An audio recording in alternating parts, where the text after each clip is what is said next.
একটি বড় রাজনৈতিক দলকে নির্বাচনের বাইরে রেখে নির্বাচন করাটা গণতন্ত্রের জন্য খুব স্বাস্থ্যকর নয়।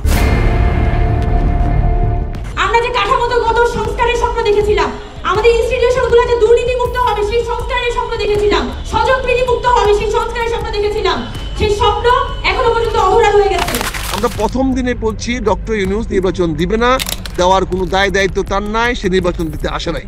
আগামীতে একটি গৃহযুদ্ধ ছাড়া এর কোনো বিকল্প নাই এবং এই গৃহযুদ্ধ মনে হয় ইনশাল্লাহ ডিসেম্বরে শুরু হয়ে যাবে। 5ই আগস্টের পরেই দেখবেন আপনার পরিবর্তন অনেক হয়ে গেছে। 5ই আগস্টের পরে দেখবেন যে আওয়ামী লীগ বিভিন্ন জায়গা থেকে আজান দিবে। আওয়ামী লীগ 5ই আগস্টের পরে আওয়াজ দিবে, আজান দিবে, মাথা তুলে দাঁড়াবে। আওয়ামী লীগ সে প্রস্তুতি নিচ্ছে।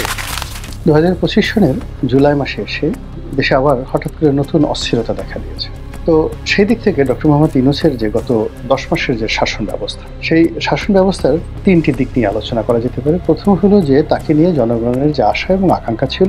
বাংলাদেশের সংবিধানে দণ্ডপ্রাপ্ত আসামি, মৃত্যুদণ্ডপ্রাপ্ত আসামিদেরকেও চাইলে সরকারের অনুরোধে রাষ্ট্রপতি ক্ষমা করে দিতে পারেন। আওয়ামী লীগ সে প্রস্তুতি নিচ্ছে এবং আমার মনে হয় নেওয়া উচিত। আওয়ামী লীগ এখন আর বসে বসে মনে হয় মার খাবে না। আসসালামু আলাইকুম ওয়া রাহমাতুল্লাহ। দর্শক বন্ধুরা, এবারে মনে হয় আওয়ামী লীগ নতুন করে নতুন রূপ নিয়ে ভিন্ন একটি পরিবেশ তৈরি করে বাংলাদেশের রাজনৈতিক প্রাঙ্গণে আবার নতুন রূপে ফিরতে যাচ্ছে।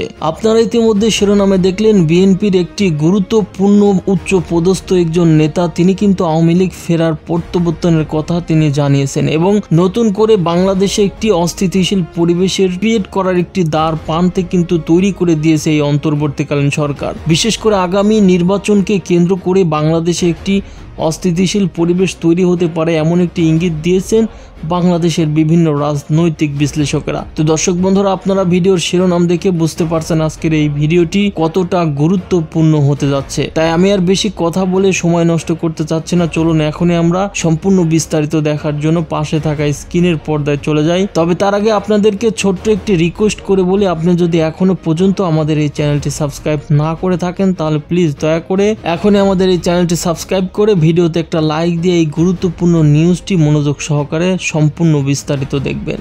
আমরা প্রথম দিনে বলছি ডক্টর ইউনূস নির্বাচন দিবে না, দেওয়ার কোনো দায় দায়িত্ব তার নাই, সে নির্বাচন দিতে আসে নাই। আগামীতে একটি গৃহযুদ্ধ ছাড়া এর কোনো বিকল্প নাই এবং এই গৃহযুদ্ধ মনে হয় ইনশাল্লাহ ডিসেম্বরে শুরু হয়ে যাবে। 5ই আগস্টের পরেই দেখবেন আপনার পরিবর্তন অনেক হয়ে গেছে। 5ই আগস্টের পরে দেখবেন যে আওয়ামী লীগ বিভিন্ন জায়গা থেকে আজান দিবে। আওয়ামী লীগ 5ই আগস্টের পরে আওয়াজ দিবে, আজান দিবে, মাথা তুলে দাঁড়াবে। আওয়ামী লীগ সে প্রস্তুতি নিচ্ছে এবং আমার মনে হয় নেওয়া উচিত। আওয়ামী লীগ এখন আর বসে বসে মনে হয় মার খাবে না। আমন্ত্রণ জানাচ্ছি প্রিয় দর্শক, মানচিত্রের নিয়মিত আয়োজন কথোপকথনে। আজকে আমাদের সঙ্গে যুক্ত রয়েছেন সাবেক সেনা কর্মকর্তা, সাবেক সংসদ সদস্য এবং মুক্তিযোদ্ধা মেজর অবসরপ্রাপ্ত আখতারুজ্জামান।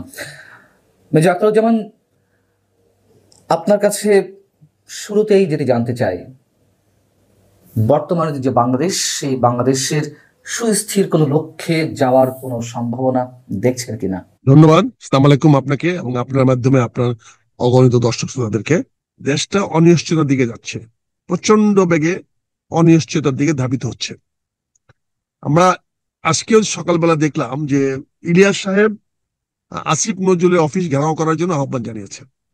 কারণ এখানে শিক্ষা বোর্ডের কমিটিতে আলেম সমাজকে রাখা হয় নাই, এনসিপি কাউকে রাখা হয় না, এই জন্য তাকে ঘেরাও করতে বলা হয়েছে আসিফ নজরুল অফিসকে। এই যদি চলে, কথায় কথায় যদি বিদেশ থেকে কেউ ডাক দেয় বলে ঘেরাও করো, তখন দেশটা কোন দিকে যাচ্ছে? আজকে দেখেন পরপর 3টা থানার মধ্যে আক্রমণ হলো। চট্টগ্রামের পটিয়া, তারপরে হলো নীলফামারীতে 2টা থানা, হাতিবাঙ্গা একটা হলো হাতিবান্ধা, আরেকটা হলো পাটগ্রাম, লালমনিরহাটে পাটগ্রামে আর হাতিবান্ধাতে ঘেরাও করলো। আমরা আগে থেকে বলে আসছি আমরা পুলিশ চাই, আমরা পুলিশ চাই যে পুলিশ তদন্ত করবে এবং তদন্ত করে অপরাধীকে শনাক্ত করবে এবং তারে আইনের কাছে সোপর্দ করবে। কিন্তু আমরা দেখেছি অতীতে পুলিশকে আমরা ব্যবহার করছি শাসনের অস্ত্র হিসাবে। পুলিশকে তথাকথিত দায়িত্ব দেওয়ার চেষ্টা করছি আইন শৃঙ্খলা রক্ষা করা। আইন শৃঙ্খলা রক্ষা করা তো অস্ত্র দিয়ে হয় না, আইন শৃঙ্খলা রক্ষা হয় আইন এবং তার প্রয়োগ দিয়ে। বিদেশ থেকে মব ক্রিয়েট করা, মবে উৎসাহ দেওয়া, যাদের কারণে এখন সরকার বিব্রত অবস্থা আছে, আবার সরকার তো তাদের পরামর্শগুলোই গ্রহণ করছে। সমস্যাটি কোথায়? তারা কি চায়, সরকার কি চায়? এটা আসলে সরকার, আবার বললাম তো, এটা আমি কি করে বুঝবো তাদের মধ্যে কি সম্পর্ক?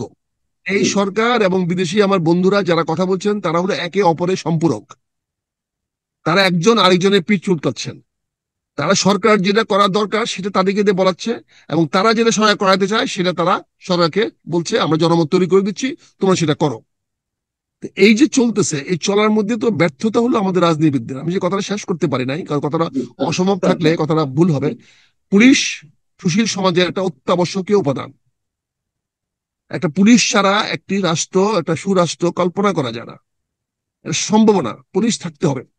কিন্তু আজকে আমরা পুলিশকে যে জায়গায় নিয়ে যাচ্ছি বা নিয়ে যাওয়ার চেষ্টা করতেছি, সেখানে পুলিশকে তো আমরা নিষ্ক্রিয় নয়, পুলিশকে আমরা রীতিমতো একটা ভিলেন বানিয়ে ফেলেছি। তারা আজকে সবারই প্রতিপক্ষ। আপনি দেখেন, আগামী নির্বাচন যদি করতে হয় এটা পুলিশই লাগবে। পুলিশ তো মূলত তদন্ত সংস্থা। তারা তদন্ত করে অপরাধীকে শনাক্ত করবে এবং শনাক্ত করে তাকে আইনের হাতে সোপর্দ করবে। আইন যখন বিচার করবে, সেই বিচারের রায়টা পুলিশ কার্যকর করবে। কিন্তু সেখানে আমরা দেখছি পুলিশকে রাজনৈতিক হাতিয়ার হিসাবে ব্যবহার করতেছি। পটিয়ার ঘটনাটা আপনি দেখেন, আপনি সেখানে পুলিশের এত এক্সট্রিমে যাওয়া দরকার ছিল কি? পুলিশ তো সেখানে যেহেতু একটি রাজনৈতিক দলের নেতাদের বিরুদ্ধে অভিযোগ আসছে, সে রাজনৈতিক নেতাকে বললেই হতো ভাই আপনার লোকেরা এই কাজটা করতেছে, আপনি দেখেন তো। এখানে পুলিশিগিরি করা কি ছিল? ওই ওসিগিরি করা কি ছিল? তদন্ত করবে ওসি তো দমন করবে না। বাংলাদেশের সংবিধানে দণ্ডপ্রাপ্ত আসামি, মৃত্যুদণ্ডপ্রাপ্ত আসামিদেরকেও চাইলে সরকারের অনুরোধে রাষ্ট্রপতি ক্ষমা করে দিতে পারেন। এবং আমরা দেখেছি আওয়ামী লীগের 16 বছরে এমন 28 জন অথবা 27 জন দণ্ডপ্রাপ্ত, ফাঁসির আদেশপ্রাপ্ত আসামিকে ক্ষমা করে দেওয়া হয়েছে এবং একজনকে 2 বার ক্ষমা করা হয়েছে। এই বাস্তবতাতে এই আলোচনাটা এসছে যে একটা রাষ্ট্র গঠন করবার জন্য যে আইনের ভারসাম্য দরকার, যে সুশাসন দরকার, আইনের শাসনের কথা আমরা বলছি, এইটা ন্যায্য কিনা এমন একটা ধারা সংবিধানে থাকা, যেই সংবিধান বলছে যে আপনি খুন করলে খুনের বিচার পাবেন, ইনসাফ পাবেন, এটা আপনার অধিকার, আপনি কোর্টের কাছে যেতে পারবেন। কিন্তু সবকিছু করবার পরে আবার রাষ্ট্রপতি বলে দিল যে এর আগের ধারায় বলা আছে 48(3) পরামর্শ মোতাবেক প্রধানমন্ত্রী পরামর্শ দিলেন, রাষ্ট্রপতি একজন খুনের দণ্ডপ্রাপ্ত আসামিকে মাফ করে দিলেন। তাহলে কি এটা ওই রাষ্ট্রটা আমরা চাই কিনা যেই রাষ্ট্রে খুনের দণ্ডপ্রাপ্ত আসামিরা খালাস পাবার মতো জায়গায় থাকবেন? তেমন একটা ধারা সংবিধানে থাকা উচিত কিনা?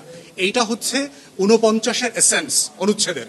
এই 49 যেটা বলছে সেটা হচ্ছে বাংলাদেশের যে কোনো আদালত, যে কোনো ট্রাইব্যুনাল, যে কোনো বিচারিক প্রতিষ্ঠানের সিদ্ধান্ত দণ্ড সাজার ব্যাপারে মওকুফ করার ক্ষমতা আমার দেশের রাষ্ট্রপতির থাকবে।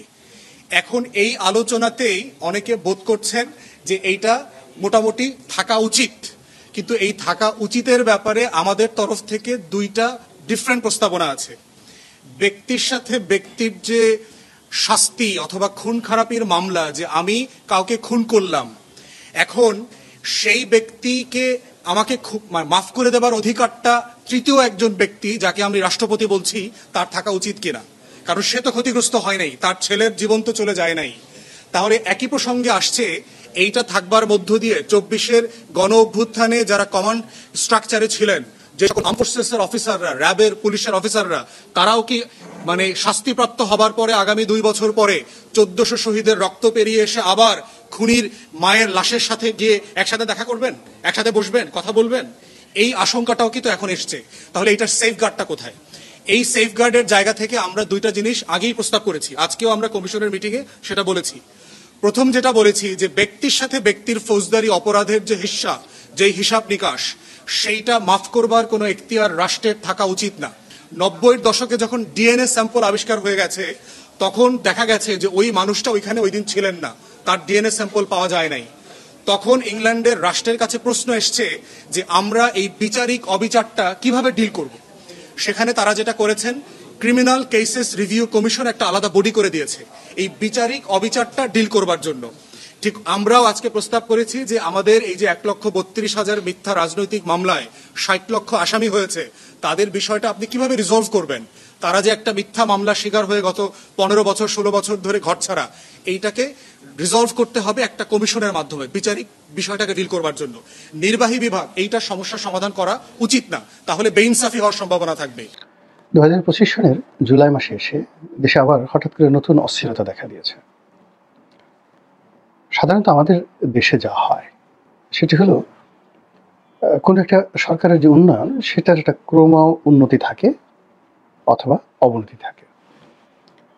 তো সেই দিক থেকে ডক্টর মোহাম্মদ ইউনূসের যে গত 10 মাসের যে শাসন ব্যবস্থা, সেই শাসন ব্যবস্থার 3টি দিক নিয়ে আলোচনা করা যেতে পারে। প্রথম হলো যে তাকে নিয়ে জনগণের যে আশা এবং আকাঙ্ক্ষা ছিল এটি একেবারে রিভার্স, বিপরীতমুখী হয়েছে।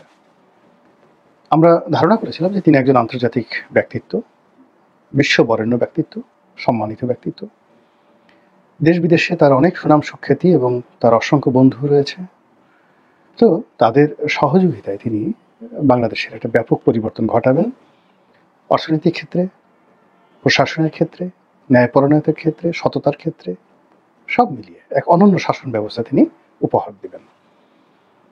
এবং তার যারা সঙ্গী সাথী তারা প্রথম থেকে যেভাবে প্রচার চালাচ্ছিলেন যে মালয়েশিয়ার মাহাথির মোহাম্মদ তার বন্ধু, আমেরিকাতে তার বন্ধুর শেষ নেই, ফ্রান্সের প্রেসিডেন্ট ইমানুয়েল ম্যাক্রো তার খুবই ঘনিষ্ঠ বন্ধু, তারপরে তার টেলিফোনে সেই সংযুক্ত আরব আমিরাতের যে আমির তিনি বাংলাদেশিদের মুক্ত করে দেন, ইত্যাদি আরো অনেক কিছু। কিন্তু বাস্তবে আমরা যেটা দেখলাম যে তিনি যখন শাসন ক্ষমতায় এলেন সরকার প্রধান হিসেবে তিনি তার বন্ধুদের কারো কাছ থেকে এখন পর্যন্ত কোনো সহযোগিতা দূরের কথা, ক্ষেত্র বিশেষে এমন তুচ্ছ এবং তাচ্ছিল্যের শিকার হয়েছে যেটা আমরা কল্পনা করা যায় না। খুব গুরুত্বপূর্ণ একটা বৈঠক ছিল ফ্রান্সে, এবং আপনারা জানেন যে তিনি ফ্রান্সে যে অলিম্পিক অনুষ্ঠিত হচ্ছিল সেই অনুষ্ঠানে আয়োজক কমিটির তিনি গুরুত্বপূর্ণ ব্যক্তি ছিলেন এবং প্রেসিডেন্ট ইমানুয়েল ম্যাক্রোর সঙ্গে তিনি জয়েন্টলি কাজটি করছিলেন।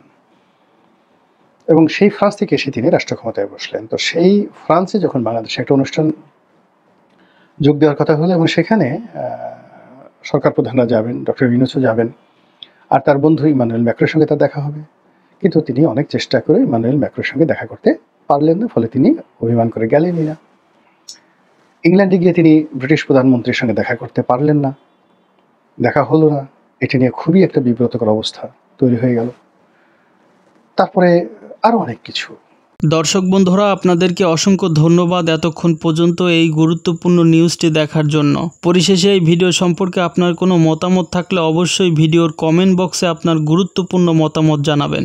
সেই সাথে আপনাদেরকে অনুরোধ করে বলছি, আপনি যদি এখনও পর্যন্ত আমাদের এই চ্যানেলটি সাবস্ক্রাইব না করে থাকেন তাহলে প্লিজ দয়া করে ভালোবেসে এখনই আমাদের এই চ্যানেলটি সাবস্ক্রাইব করে পাশে থাকা বেল আইকনটি বাজিয়ে দেবেন পরবর্তী আরও আলোচিত আপডেট সংবাদ পাওয়ার জন্য।